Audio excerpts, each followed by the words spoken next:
I think villains are one of the most important parts of a story. In a lot of cases, the villain is the best part of a story.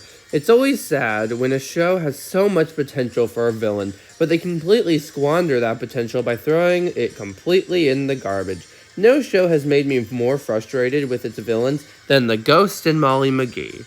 I do really like this show, although I do think Season 1 was a lot better than Season 2. At the time of writing this video, I've seen every episode of the show except the Season 2 finale, which I will believe will be the series finale considering the episode is literally called The End. This video is mainly about the villains of the show, and I am pretty confident there won't be any villains in that episode since it seems to be more of a falling action than a climax, as the penultimate episode of the series was the climax of the show. Post-editing Luke here, I just watched the series finale of the show. I mean, probably the series finale, most likely, considering the ending. But I just watched the last episode of Season 2, and it's pretty good, way better than Jinx versus the Human World. It's not perfect, and there's some stuff I would tweak, but overall, pretty good. I was right about the episode being more of a falling action. None of the villains are in it or even mentioned. So everything in this video, even though it was written before the finale, still stands. The main villain of Season 1 was the Chairman, and I've already made 2 videos about him and how disappointed I was that what they did with him. Throughout all of Season 1, the Chairman is constantly teased and built up as this massive threat, and this constant teasing works very well at building him up. And I mean when they build him up as a constant threat, I mean constantly. Chocolate it is.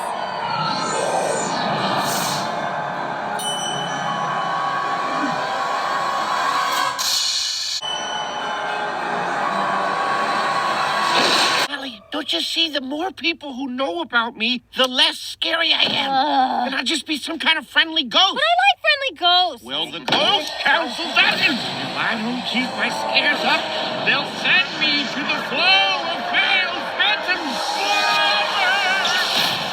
Now, do you have any edge pieces?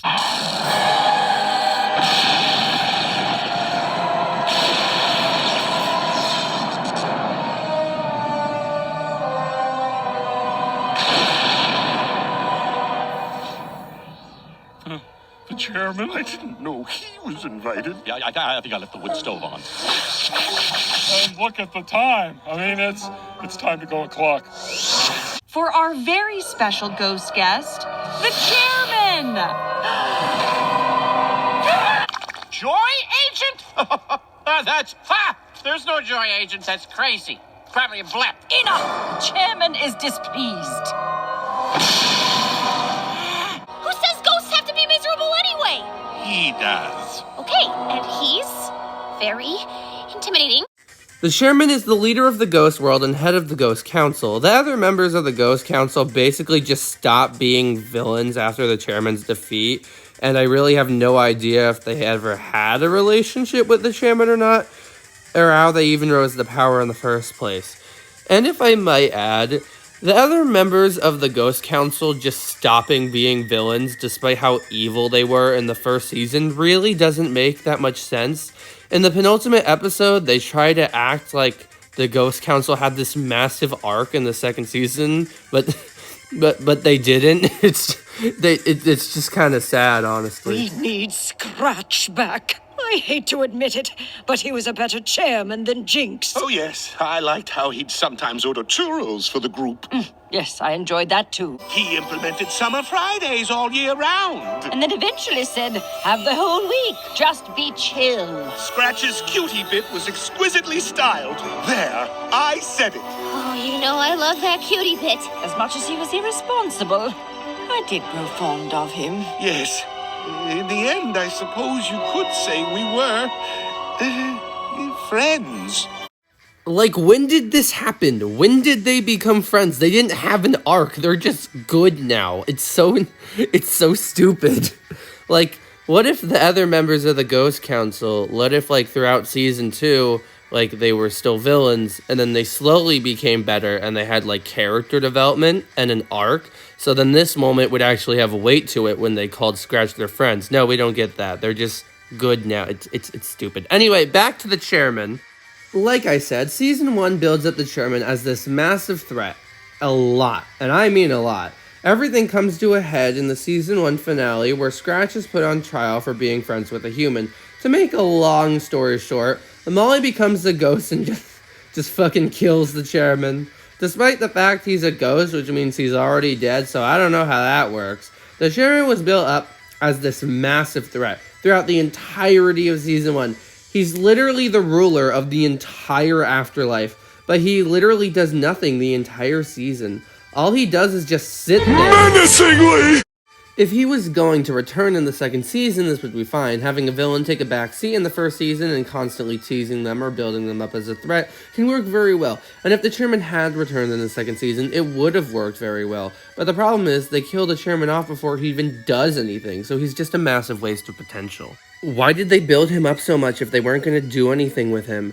There are so many unanswered questions about him. We learn in season 2 that the chairman's power comes from the robe and not the ghost wearing it. So where did the robe come from? Who was the chairman? Why didn't he talk? Why did he feed off of misery, but none of the other future chairmen have to? How long was he in control of the ghost world? How did he take control of the ghost world? None of these questions have ever been answered, and despite this show not ending just yet, I highly doubt they ever will. Even worse, the chairman doesn't even put up any type of fight against Molly. He just lets Molly touch him, which causes him to die. According to the Ghost and Molly McGee Wikipedia, this is because the chairman is the embodiment of misery, which is why Molly's pure joy touching him was cause him to die. However, this makes no fucking sense. First of all, the chairman being the embodiment of misery was never said in the show at all, so I have no idea what the wiki is even talking about. The only thing that was said in the show is that he feeds off of misery, not that he is misery. You scare humans. Yeah, And those scares generate misery. with you so far. And that misery feeds the chairman. Right. Furthermore, even if he was the embodiment of misery, how would Molly touching him kill him? Misery is always going to exist in the world, so wouldn't that mean he would never be able to actually die? Wouldn't Molly's touch just defeat him temporarily? Also, in season 2, when Jinx becomes the chairman, Molly says that her joy would be able to vanquish her, but that doesn't make sense because we know Jinx isn't the embodiment of misery. She's just a normal ghost. So how would that work? See, it makes no sense. Also, this is slightly off topic, but can we just talk about how insanely out of character Molly acts in these episodes? She literally murders somebody and then just brushes it aside and threatens to kill more people. She's not guilty, she just feels no guilt for murdering someone. Now, to be fair, the chairman and the rest of the Ghost Council did try to vanquish him to the flow of failed phantoms, so I can understand Molly being angry and then threatening to kill them. But then literally killing one of them and having no reaction feels way too much for Molly, and she does this again in the penultimate episode of season 2. The problem with the chairman is that he's all set up and no payoff, and he died before he even got to do anything. He's literally nothing but missed potential. Imagine if in the Owl House, Emperor Belus was killed off in the season 1 finale, and then was replaced with a new villain in season 2, and we never learned anything about him. That's what the chairman is like. Now, imagine that the villain that replaced Emperor Belus was Kikimora. Yeah, that's what season 2 of the Ghost of Molly McGee is like. So, let's move on to season 2's quote-unquote main villain, Jinx. Oh, Jinx. How are you somehow worse than the chairman? Jinx is an even worse villain than the chairman, and I think that says a lot because the chairman barely did anything. Jinx is in season 1, but she doesn't show up until the season finale, and Jinx is in a whopping 3 episodes of season 2, despite being the main villain. And in 2 of those episodes, she is more of an annoyance than an actual threat. In Afterlife of the Party, she lies to Scratch about what the party is about, and in Jinx the episode, not the character, Jinx jinxes Scratch so he has bad luck until she says his name 3 times. It's not until the penultimate episode of season 2 where she actually becomes a threat. After the chairman died, Scratch was put in charge of the ghost world and was given his robe because apparently whoever kills the chairman gets to be the new one, even though Molly killed the chairman and the show just tries to ignore that. Scratch didn't do anything, he was just kind of there. Now, Molly is still alive, so it makes sense why she wouldn't be put in charge of the ghost world, and it would just go to Scratch by default, But this is never stated in the show, so it's just really weird. It's like the show is trying to gaslight its audience. Anyway, Jinx vs. the Human World is the second to last episode of Season 2, and I think it is easily the worst episode of the show. It is one of the most rushed things I have ever seen, and it needed to be at least 40 minutes because it just does not work. I have a lot of thoughts about this episode, but this is just going to be about the Jinx stuff. Anyway, because Scratch is a fucking idiot, Jinx gets the chairman robe at the very beginning of the episode. This is very random and wasn't set up at all. What makes this even worse is that literally in the last episode Jinx appeared in, she had the chairman's robe and just didn't do anything with it. How come when she gets it here, she just immediately wants domination? She literally had the robe in the last episode she was in. It's so fucking stupid.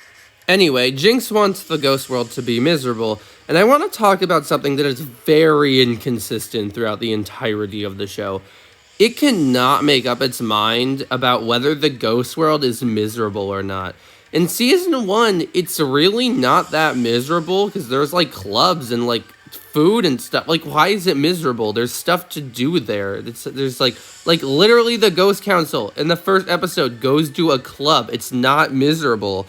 But then in the season finale of season 1, they're like, no, the ghost world is miserable. And then in this episode, Jinx versus the human world, whatever, Jinx wants the ghost world to be miserable again. It's so inconsistent throughout the entire show whether the ghost world is miserable or not. Anyway, Jinx wants it to be miserable again, and she does just that.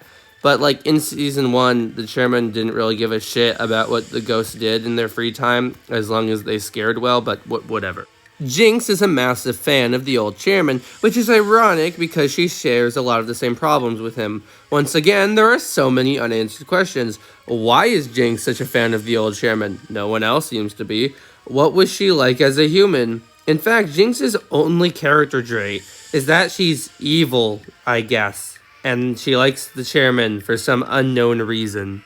Now, Jinx could have worked. It makes complete sense that there would be ghosts that actually liked the old chairman more than Scratch, but the problem is, apparently Jinx is the only one that liked the old chairman better. Really? No one else? Not even fucking Hitler? I'm going to hell. Anyway, the show could have done something similar to Season 8 of Ninjago. In that season, there is a biker gang that worships an old villain from the show, and they try to resurrect him. Jinx is seeking revenge for the defeat of the old chairman, so that could have been interesting, but it's very undercooked.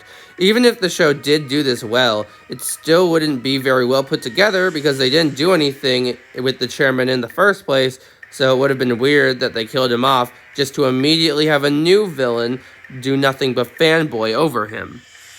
If there is one thing I will give Jinx, it's that her villain song, Back to Misery, slaps, and it's easily the best song in the entire show. It's a never-ending nightmare, courtesy of me, and you're gonna bow down and take it, or else you're gonna see just how miserable your awful little afterlife can be. We're going back to misery. I don't know if this is a hot take or not, but the Ghost and McGee's songs aren't really that good. None of them are bad, but the majority of them are very forgettable. And the few that are really good, characters constantly talk over so you can't even listen to the song. Why can't I listen to when you least expect it? Why is that not on album? Anyway, Jinx goes to take over the human world with an army of consisting like 8 ghosts. And just like the chairman before her, she puts up literally no fight. Ghost what?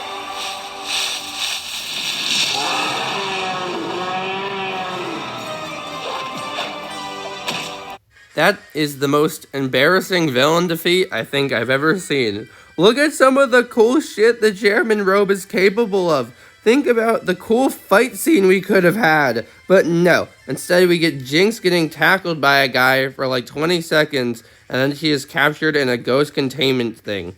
God, this episode sucks. This episode is supposed to be the climax of the entire show, and it's awful. If I haven't shown you how I think the show completely failed its villains, I don't think I ever will. Both the chairman and Jinx, and even the other members of the Ghost Council, had a ton of potential, but it seems like the writers were completely uninterested in exploring that potential.